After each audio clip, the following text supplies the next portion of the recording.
Asegura con orgullo que sigue siendo el humilde hijo de un trapero, el mismo que como escolar leía a Byron y que llegó a la universidad a bordo de un camión de estiércol. Actor de teatro, sucumbió a las ofertas de Hollywood para poder mantener a su familia. Allí eludió la tiranía de las productoras montando su propia empresa y fue sometido al escrutinio popular cuando triunfó en el papel del boxeador ambicioso en El ídolo de barro. Con tal motivo, la chismosa oficial de aquel reino, Hedda Hopper, escribió: «La fama se le ha subido a la cabeza. Se ha convertido en un hijo de puta». En un encuentro posterior, él replicó: «Yo ya era un hijo de puta antes de ser famoso». Escribió sus memorias para conocerse a sí mismo tanto como conocía a sus personajes Espartaco o Van Gogh. Afirma que entiende mejor a los débiles, aunque lo hayan encasillado como temperamental del celuloide, y cuenta que, al firmar un autógrafo a una chica que él creía seducida por su fama, esta se lo agradeció asegurándole que tenía ganas de conocer al padre de Michael Douglas. Yo hablo castellano, catalán, basc, gallego. ¿Qué prefería usted? Si vol ho fem en català. No, yo prefiero inglés. You prefer? I knew you would say that. But I know you speak a marvelous French too. No, well, I spoke French because that's in Paris is where I met my wife and where I made a film je l'ai fait dans deux versions, en français et en anglais. Comme ça, j'ai été obligé de l'apprendre. Mais je vous ai vu la semaine dernière à la télévision française. Votre français est très excellent, je pense. Non, pas très excellent parce que je n'ai pas l'occasion de le parler très souvent. Et vous chantez encore plus mieux? Oh, oui, j'ai chanté dans toutes les langues. Ah oui? Oui. Même en catalan? Ou en basque? Ah oui? Si vous voulez. De domingo a domingo que tengo ver, cuando será domingo, salita linda para volver, basta. Oh. Well, let's talk and then we sing. When you remember your life now a successful man in so many fields, how was it like to be the Rankman's son? Well, you know, Terenci, why would I write a book? See, for 40 years, I have made 80 films, and I have had many interviews like this when someone asks me questions, and usually I talk about roles that I've played in a movie. But finally I decided, I have lived too long in the world of fantasy, 80 films, I want to make sure that I know who I am. And that's why I started to write my book, and I decided that I estoy el hijo del tapero. And I must not forget that. No. I am a snob in reverse. I must not forget where I came from and where I've arrived. Well, you say you've been living in fantasy, but in those days, did you need fantasy when you became an actor? Well, the reason most actors, and I explained this in my book, I think in my case, because I had 6 sisters and my mother, and I think the most important theme of my book is the relationship or the lack of the relationship between me and my father. Yeah, that was so very very impressive. often when I was young, to escape, I lived in a world of fantasy, and I think that was the beginning of becoming an actor. Fred, prefiero herirte ahora a hundirte para siempre. No estás preparado para dirigir una película de 1 millón. Y en cambio tú sí lo estás para producirla. Con Von Elstein, desde luego. Me estás robando la película. Fue idea mía. Yo te la di. Sin mí seguiría siendo una idea. Está bien, Jonathan. Digámoslo de otro modo. Me diste tu palabra. Eso es cierto. For a long time you had been very secretive about your love stories, and suddenly you uncover them. Why? If you want to write about your life, vida, what is vida? Love, death, sex is very important in life. You cannot write a true story about your life, and if you exclude it. Now, Terenci, I'm going to disappoint you, because I don't talk about the women in my life on television shows. I have written it in my book, No, we are not going to talk No, about that. it is there for those who want to read it. Yeah. But the reason, Terenci, I felt it was important is because, to me, writing a book is like a mosaic. You take all the little pieces of your life and you put it together, and then I can look at it. My children can look at it. My wife can look at it. To me, the most important thing about my book, when I finished writing it, my wife never knew what I was writing. Before I published it, I gave the book to my wife. We have been married for 35 years. Yes, I know. I said, Shaggy, you read the book. If you don't like it, we don't publish it. If there's anything in the book you don't like, we take it out. My wife read the book. She never said one thing about women in my life. All she said is, you're too hard on other people, but you're harder on yourself. And also, she says, I'm surprised you have so much anger inside of you. And she's right. But she says, I think it's a good book, so I published it. Your social background was as much depressing as you say, as you tell in your book. I was very, very poor. I didn't have enough to eat. My parents were illiterate Russian immigrants who came to this country.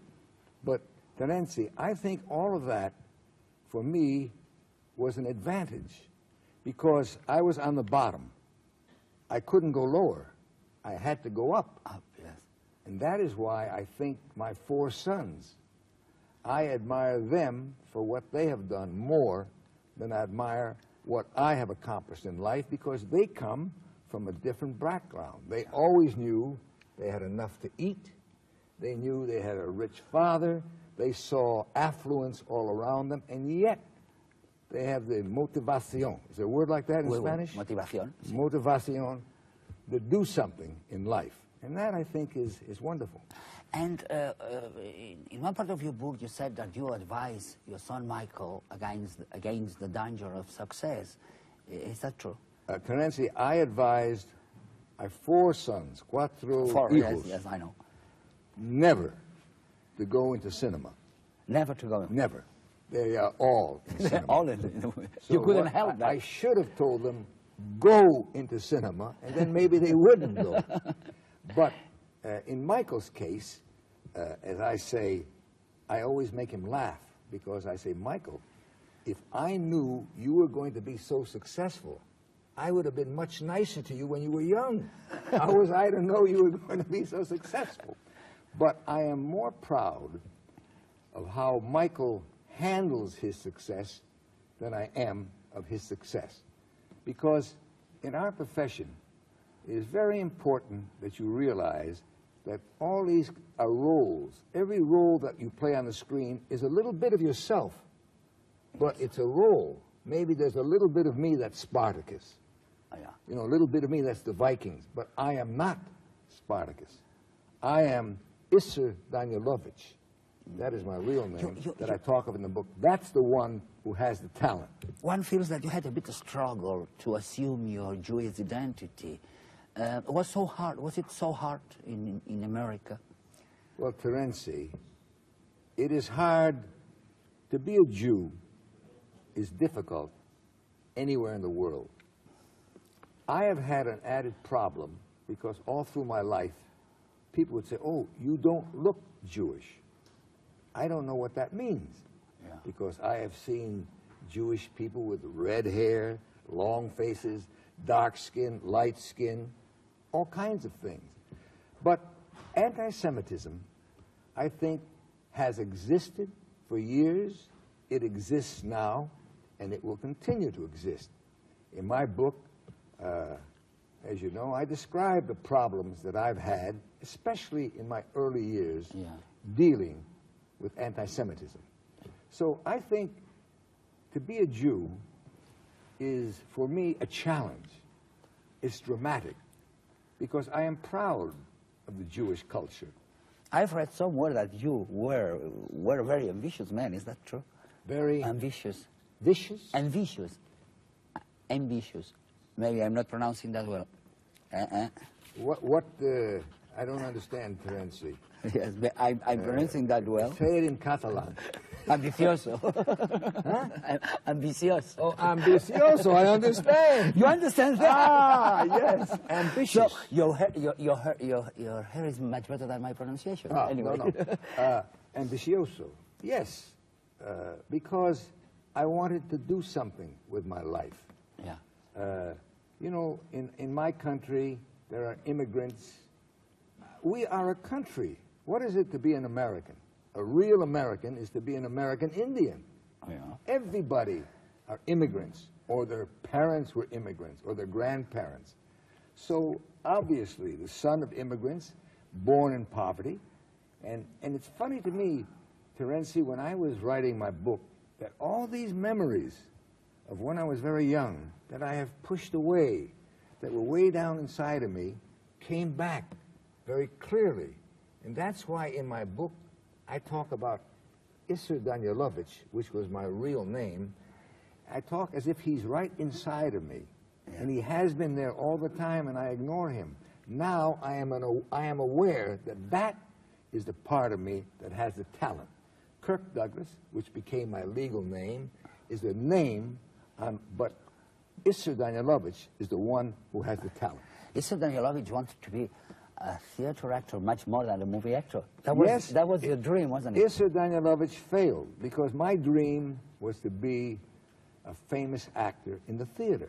And I have done many plays in the theater, but never very successful. The last play I did on Broadway was One Flew Over the Cuckoo's Nest, which I did for 6 months. It was not a success. It was not a success. Even though I thought it was a wonderful play, I thought the audience liked it. It was too early. Great directors like Weiler and Minnelli says that you were a most cooperative actor, but others say that you were very difficult. Terenci. Who are right? Terenci, it's better that directors like Billy Wilder and Weiler say I was a cooperative actor, and other people whose names you don't know say I was not. Because I like to think that the talented people that I have worked with, actors, directors, did not find me difficult. But people who did not have much talent, they might have found me difficult. I prefer it that way than au contrario, no? Yeah.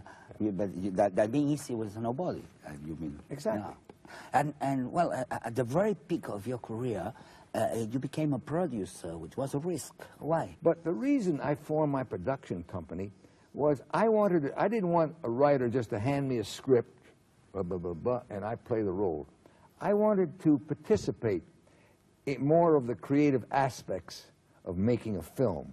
And that's why I formed my own production company, and Bryna was the name I gave it. We found Spartacus, The Vikings, 7 Days in May, Paths of Glory. I found quite a few pictures that I enjoyed working with the director, with the writer, and I enjoyed doing that. When you did that very film, Van Gogh, well, you named your second son Vincent after Van Gogh, I think. That's right. That's his second name, Peter Vincent Douglas. My son, who's produced, he produced the picture Nimitz that I did. He's produced Amos. He produced Inherit the Wind. He produced 3 movies that I was in. So I'm beginning to work for my sons. I mean, that character, Vincent Van Gogh, was so important to you? I have always felt that an actor must always be in control. He never loses himself in the role that he's playing. He gives the impression. That's the talent of being an actor. The audience, they lose themselves. For 2 hours, they watch the screen, and they forget everything, and they get lost in what's happening on the screen. But when I did Van Gogh, I felt that I was beginning to get lost in the character. And my wife would say when I came home after shooting, she said for hours after that, she felt I was still Van Gogh. So it upset me. When I finished the picture, for a long time, I never would look at the picture.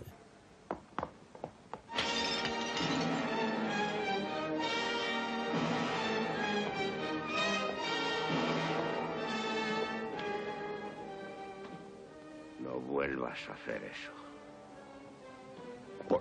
¿A dónde vas? Me marcho antes de que uno de los dos caiga muerto. Volveré a recoger mis cosas por la mañana. No te vayas, Paul. Por favor, no te vayas. Si supieras que solo estaba antes de que vinieses. Conozco muy bien la soledad.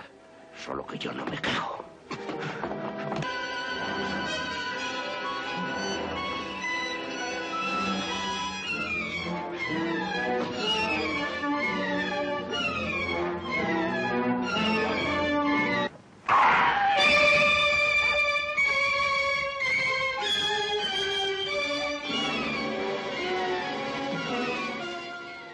Well, your Vincent van Gogh didn't win an Oscar, and the Oscar went to Yul Brynner for that silly musical, The King and I. How did you feel? I was disappointed.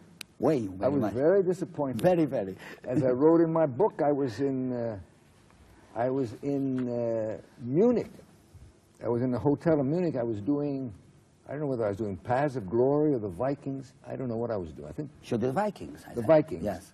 And all the photographers were downstairs when I went to sleep, because they were all ready to go up to my room and catch the picture of the victory smile. But I didn't win, so all the photographers left, and no victory smile. But then there was a knock on the door, and I opened it. I opened the box, and there was an Oscar that my wife had written, an Oscar that she gave me from herself and from my son Peter. Eric wasn't born yet. So it was very charming of her. She thought, well, maybe, because everybody had convinced me, oh, yeah, you will win, Kirk. Yeah. I didn't win. But you never had an Oscar, No. and your son Michael has been Two. awarded twice. Twice. Producer. How do you feel? Proud, I imagine. Orgulloso. Orgulloso? Odioso? Orgulloso. I don't know the word. How would you tell? There's a Spanish word, yo estoy Orgulloso. orgulloso. Orgulloso. Well, you don't Proud. why is it you don't speak my Spanish? You don't speak you don't speak Basque. Maybe my Spanish is worse than yours. No, I see. I am very proud. See, because when Michael won 2 Oscars, especially when he won the last Oscar, he said some beautiful things when he received the Oscar. I was home looking at television. I was afraid to be there because my sons have never seen me cry, and I don't want them to see me cry. So I'm at home. I thought maybe he would win, even though I thought he deserved the Oscar for Fatal Attraction, not for Wall Street. I thought he was wonderful in Wall Street. I thought he was better in Fatal Attraction. But you know, Terenci, in my philosophy, see, I'm egotist. To me, Michael is an extension of me. So it's like a continuation. It's like achieving immortality. That's a part of me. So it makes me very proud. I want to show you something. Okay. Do you think you recognize your own voice? Can you know your own voice? Maybe. I want to show you your voice. Let's see now.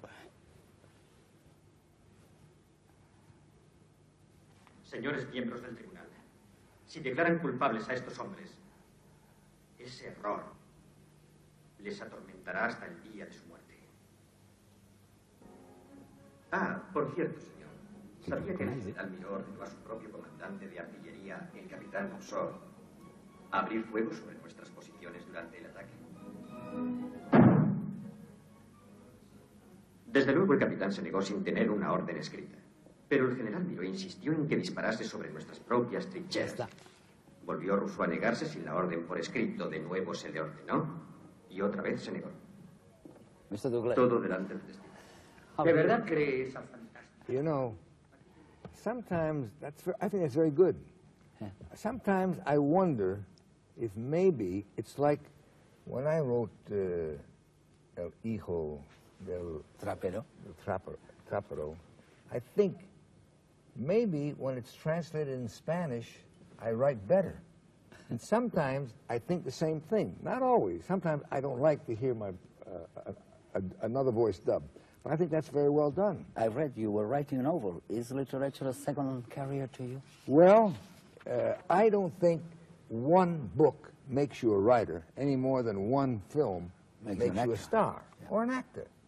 So when my novel comes out, maybe I will come back again and we will talk. Then we'll find out whether or not I am really a writer. Because in a novel, You are not talking about all your feelings and thoughts. You are creating a whole new set of characters, and that will be the proof, and we will see whether or not I'm a writer. Well, I hope in your novel or anything you want, you can do the same thing you've done with this and many other characters. Marvelous things. Thank you very much, Mr. Torres, for being here. Terenci, I enjoyed it. It's been a great, great pleasure. We will do it again. I hope, yes, Gracias. the next book. Gracias.